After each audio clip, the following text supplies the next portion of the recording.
Welcome to the Leading Conversations podcast, sponsored by the Excel Leadership Network. On each episode, JD Pairing will have conversations with church planting pastors and leaders from around the country. You can learn more about how to connect with Excel at the end of this podcast. Let's join JD now and listen in on this leading conversation.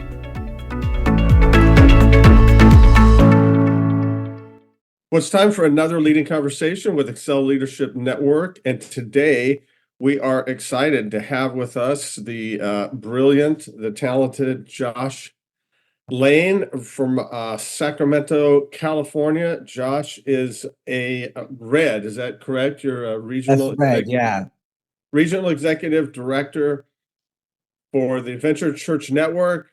Josh is in charge of Venture Church Network for Northern California and Nevada. Anywhere else? No, that's just no. And then I pastor a local church, so just those two. What's your local church you're pastoring? Northside Church in the Sacramento, but more specifically the Natobas area. Northside. Okay. Yeah, Northside. It's that we sound a bit like a gang, and we're decently okay with that, I guess. Okay, cool. Hey, Josh, I know you're from Sacramento. Tell us your story. How'd you come to grown up? So I was born and raised in Sacramento. For those who are familiar with Sacramento, I was born and raised. Grew up in Meadowview, so sort of a tough part of town. That's very tough. When we moved back, my sister said, "Don't go that way," and I was like, "Why?" And she said, "Because it's Meadowview. You don't want to go there." Well, it sounds so nice because it's like you have a view of the meadow. Like, no, that's not. That's not what it is. Well, the pizza guy, they wouldn't deliver pizzas to our house after dark, just so you know. So wow. It was after dark, you had to go get the pizza. I'm not sure, that's probably still not true, but that was true growing up, that's for sure.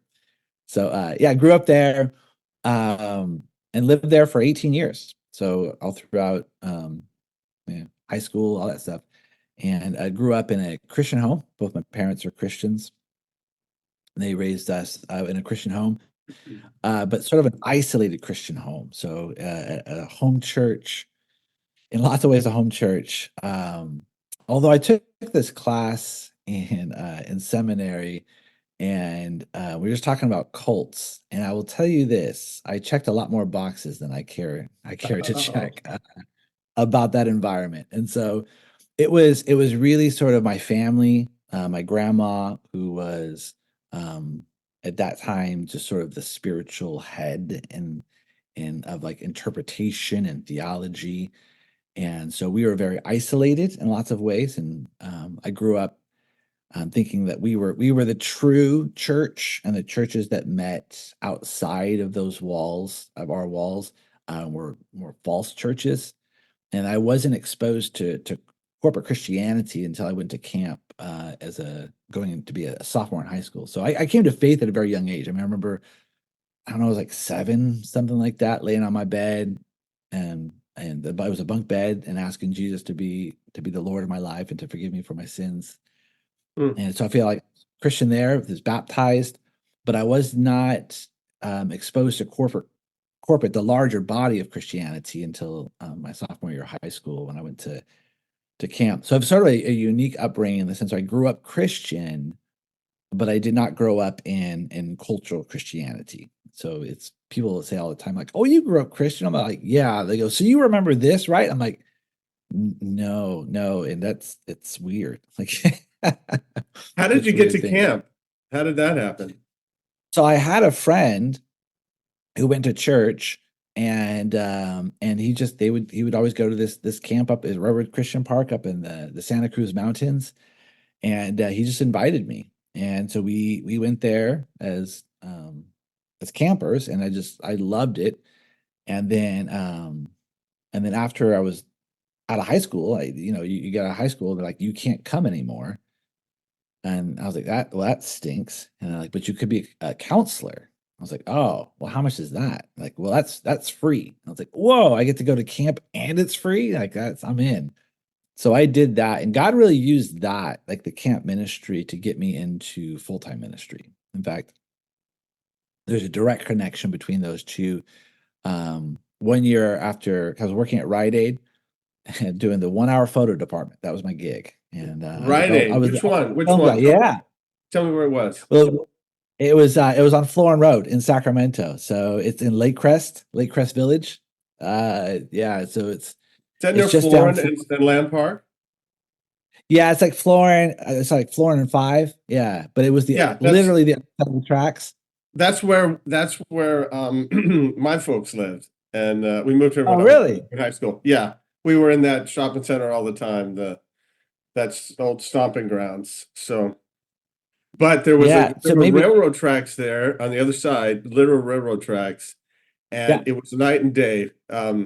You lived on the other side of the tracks. I lived on the other, like literally on the other side of the tracks, and because when people say that, like, no, it was night and day, and yeah, I did. So maybe I So, developed your film at some point, JD. yeah, but I I don't know. thought you looked familiar. I thought you looked No, familiar. I never took pictures. I'm not a picture. I'm not even on Instagram just because I have a mental block against taking pictures. Okay. Anyway, so you're at Rite Aid. You're working there. Yeah, and I would use my 2 weeks of vacation a year to go be a counselor at camp. Wow. And I remember one year, and I was going to school full time. So I was full time working 40 hours a week. I was in school for like 16, 17, 18 units. And I would take my 2 weeks of the year that I got vacation and I would go to camp. And I remember the one year of camp, I remember praying at the end of camp, like, God, I want to do this with my life. And I was just thinking year round. Like, I'm like, I do this 2 weeks out of the year. I love it. I think it's great. I just want to do this year round, but I don't know where to start because I was still engaged with my home church. And so I'm like, I can't, like, I don't, what do I do there? And so literally within a week of that prayer, somebody had called me up and said, would you be interested in leading a Bible study that would be during the second hour of church for junior high and high school students? And I said, yeah, I'm in. And so I did that.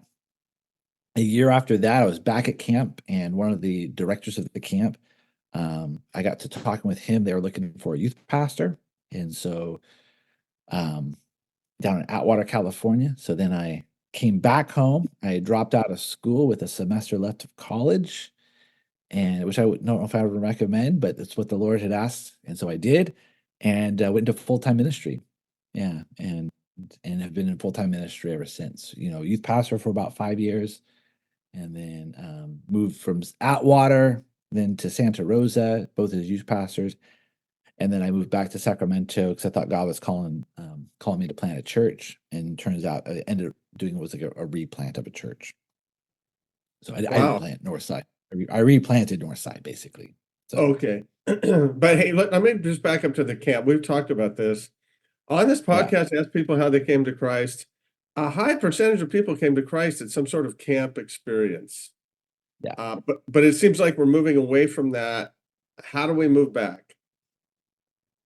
Well, other than valuing camps, yeah, I think that camps are so great because what they do is they provide Christian community for like whatever, if it's a weekend, the whole weekend. And I think that when we get away from all that, God speaks to us in ways, gets us out of our context.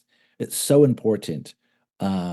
I know that I mean, having done years of camping, because then I started directing the camp, is that we would create these environments where non-Christians would come into it and they would experience Christian community. You know, we did our youth camps for the week. That's very compelling. You know, in the mornings they're getting Bible studies and worship. At nights they're getting Bible studies and worship. Engulfed in Christian community is a great evangelistic tool. And I think also then for those that are growing up in the church, I think it's important for them to have these God moments, these experiences that are independent of their parents and their home church. And so camp, I think, provides for that. So, yeah, but it's like everything else. People just have a hard time getting away, and they're gonna have to value it.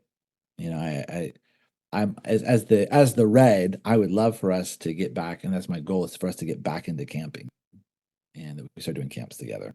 They're so powerful. Yeah, there's something Amazing. I mean, that's part of my story too. So,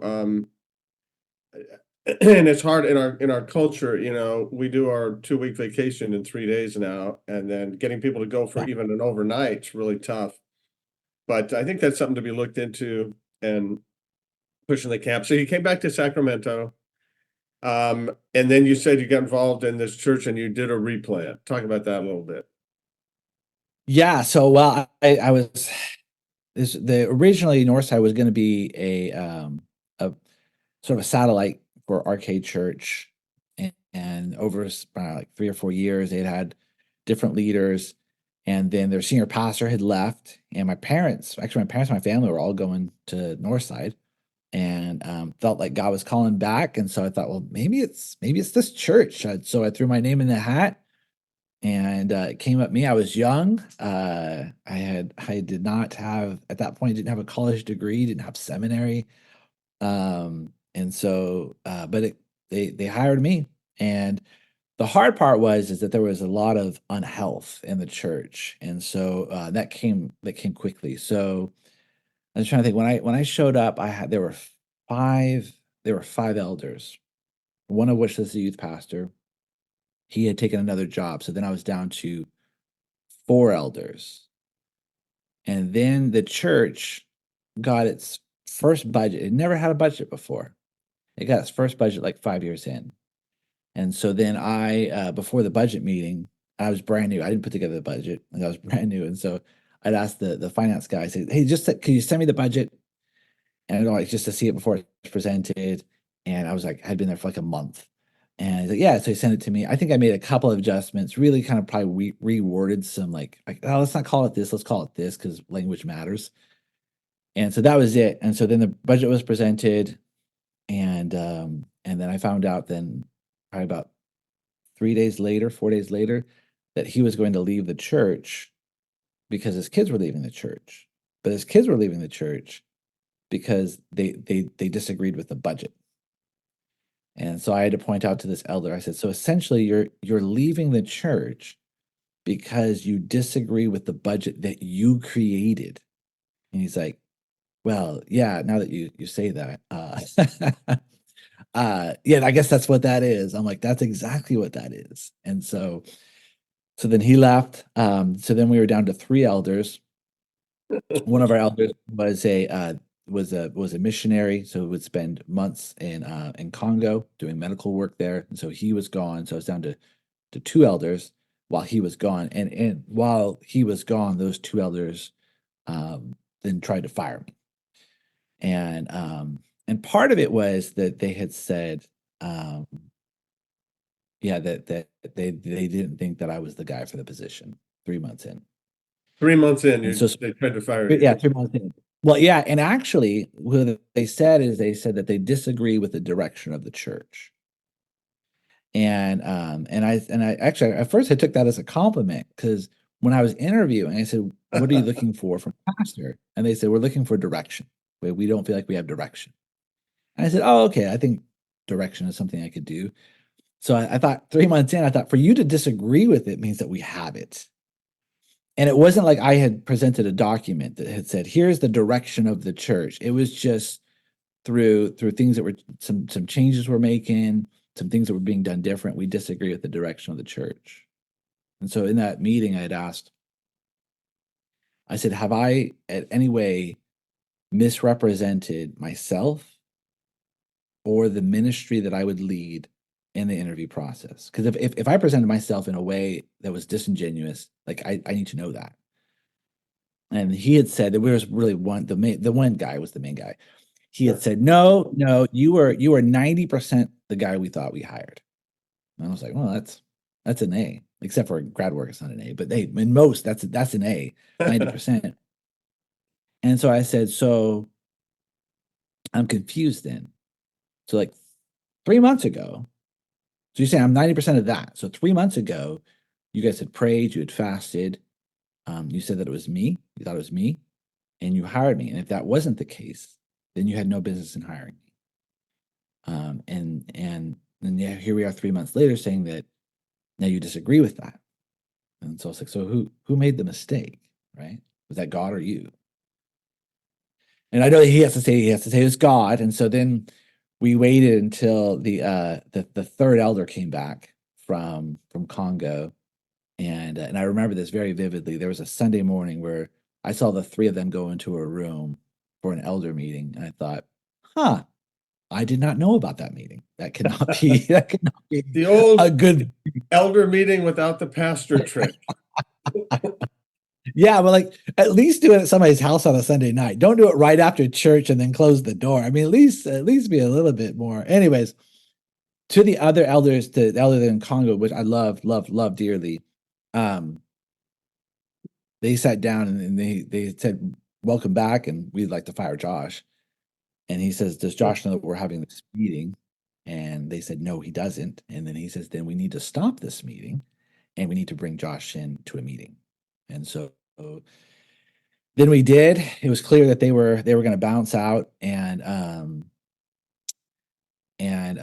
told the one elder that was in Congo, I said, "Look," I said, "if you're on the same page as them, like, it's okay. Like, I'll just go. I just for the sake of the unity of the church, I'll just Sure. go." Um, and he says no, because truth be told, he was the most influential. I knew that he was the one that everyone looked to as the elder. Um, and he said, "No, no, no, you're the guy we called. You're the guy we hired. You're the guy for this church." And I said, "All right." So I said, "I'm in if you're in, man." He says, "I'm in." I'm like, "All right, then it's gonna get a little, might get a little brutal, but I'm good." And it did, and it did, and it was. I remember, like, I knew they were gonna leave the church. The other elders were, and I have these things that happen in ministry where you see like an explosion in in the um on the horizon, and you haven't felt it or heard it yet, but you know that those waves are coming. Right. It was it was like that. Like I knew that I saw the explosion, but I had not yet felt it or heard it. And so in those places of the fear, I remember God asking me, He's like, "What are you most afraid of?" And I said, "Well, I'm afraid we can't survive this. I'm afraid we're gonna have to close the church." And God's loving, encouraging response to me was, um, "I never said you wouldn't have to." And I was like, "You're right. You actually that was not part of the call, was that you won't have to close this church." And so I just said, "All right, God, well," I said, "if what you did is you brought me here because you know that I'm stubborn enough to either get it healthy or to close it, then I'm your guy." And I did tell God, and I'm not sure how wise this was. I told God, I said, "God, and if you want me to have a ministry of being the closer, just like you just call me from place, like to close out unhealthy churches, like I'm also your guy." I said, "I just don't know how many jobs I'm gonna get after like number 3. They're gonna be like, wait a minute. Like, yes, I am the closer. And and the Lord has sent me here." And so by the great absolute grace of God, so many you know stories that in there that well, here we are, 18 years later, and we haven't closed the church, obviously. And God has been so good to us, and we've been trying to be faithful to Him. And so, but yeah, that happened early on. But then I would tell you this: the nice thing about that, and 4 months in, um, because of that, one, it was clear as who was in, who was out, that was helpful for me. And two, very early on, I became their pastor, because they felt that either they were like, defending me or like siding with me. Um, and that also was helpful. So it was clear as who was in, who was out, and then I was their pastor. Like, this is our guy. And so that was also helpful. So that was your kind of your leadership moment, the crossing over the Jordan River, right? That was Yeah. you saying, "Hey, we're doing this." Yep. Yeah. Yep. Well, hey, let me Yep. jump ahead. How did you get to be one of the regional executive directors? If you look at a picture, Venture Church Network, of all the regional executive directors, you look at it and you go, "Who's that guy? Is he one of their sons? Or did he just step into the picture? You don't have the look Um, how did that happen? Yeah, that's a good question. I'm still actually asking that question a little bit myself, I think. But really what it is that in my pastoral ministry, like I love the local church. I really love the local church. And I love the local, then the regional and the global church. But I love the global church because it just means that there's local churches everywhere, right? And so I wanted our ministry here to be a part of all three, local, regional, global. And then my own personal ministry is like things that I do, ways I invest my own time is that region, local, regional, and global. And so the regional church for me, and it was Paul Knoll was the red when I came in. It was so huge. Like we in those days we would have gone under had they not come in and supported us in a couple of key positions in a couple of key ways. And so then I felt indebted to the regional church and then saw the value of the regional church. So then I was always just like, I don't know, looking to hang out with other pastors in our region and connect. And then probably about, I don't know, 8 years ago now, we have a Bible and theology program that we run through our network. And I took that over. And so, because Jim Culp was doing it, then he moved down to Mexico to do work down there. So then I took it over, and I just started working within the region, and just got connected. And then when Craig Hardinger, the regional director before me, when he stepped down, he and Dave Whitaker asked if I would be interested, and my first response was no, because I'm not a I'm not an organization guy. Like I'm not looking to run another organization. That's not my goal. Say I'm a connection guy. I love to be connected. I love pastors. I love churches. I don't want to see churches be die in isolation. If they're gonna die, at least let them die in community, right? I Uh, don't want them to die in isolation. And so many pastors feel alone and isolated, and they don't need to feel like that. And so then the more I talked about it, the more I thought, okay, maybe this is what the Lord has called me to. And I don't know if you have this experience, JD, when I was like, when they're like, we want you to do this. And I was like, yeah, so no, but I'm honored by the thought. And then that night I was laying in bed and I thought, but if I was going to do it, here are my first three things that I would do. And I don't know if you ever had that experience. That's when you're like, oh, okay, I know what that is. I know what that is. That's God's giving me a vision for this.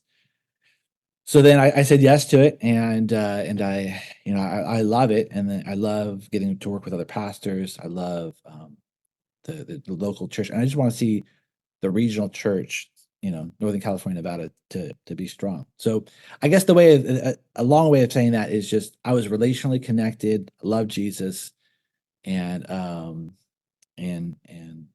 to equip the church. Yeah. So that it came up me. Yeah. And I've enjoyed both. I've enjoyed both being a pastor and being the regional executive director. The Red. well, I think you're in the right spot. It's been fun just to watch you emerge in just your vision. It's been really cool. Hey, I know you just got married. How long ago was Yeah.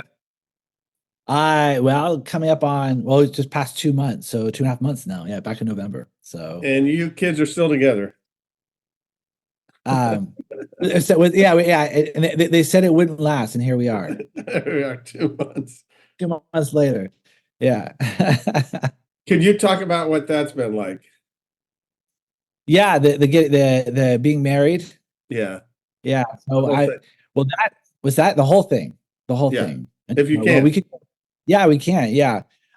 So we can go back if you'd like to, which is I was married and my wife, probably about 9 years ago, my ex-wife now, but just walked away from everything. And I was, if you're doing the math right, I was pastoring the church, and just said she didn't want to be married, and just walked away. And I made a commitment for lots of reasons. Made a commitment, but that I would not seek divorce, and so, but that if that was something that she wanted, that she would that I would not fight her on that. And so eventually that is what she wanted. And I lived because of that stance, it probably took, I don't know, 3 or 4 years. And so I lived as a married man, whose wife was not here. And the church, talk more about this, but the church was everything you'd want the church to be in that moment. It was beautiful. And so then I just lived, and then I lived in singleness for then, I don't know, 5 years after that.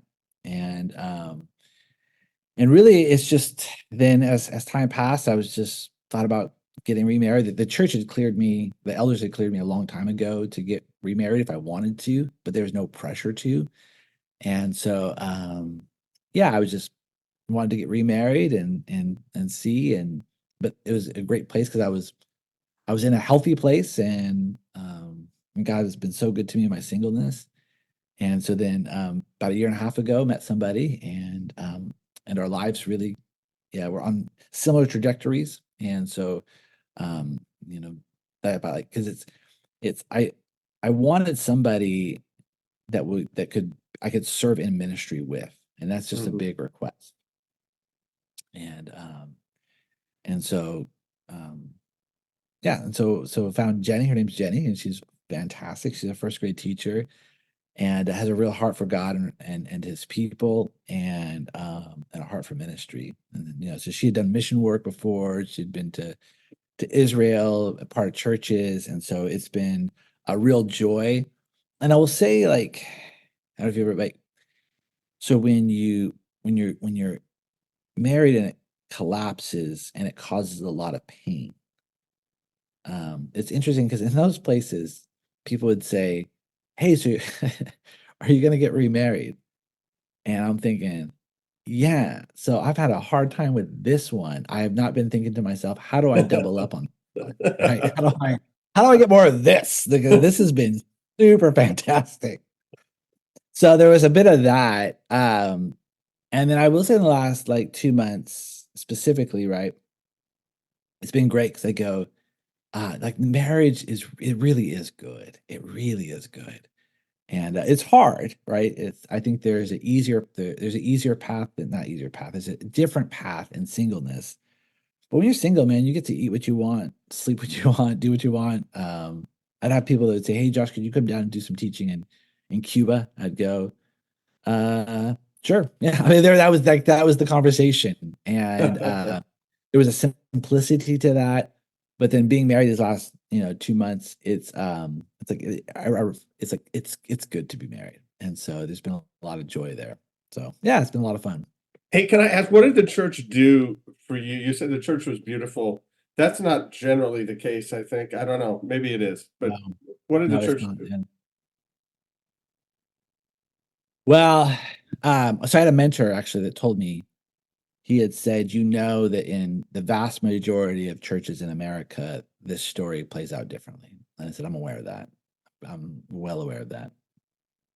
Um, yeah, it's interesting because the night that my ex-wife had said, I'm leaving.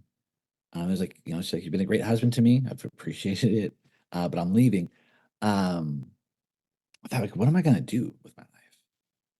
You know, and I said, like, my job cares a lot about this.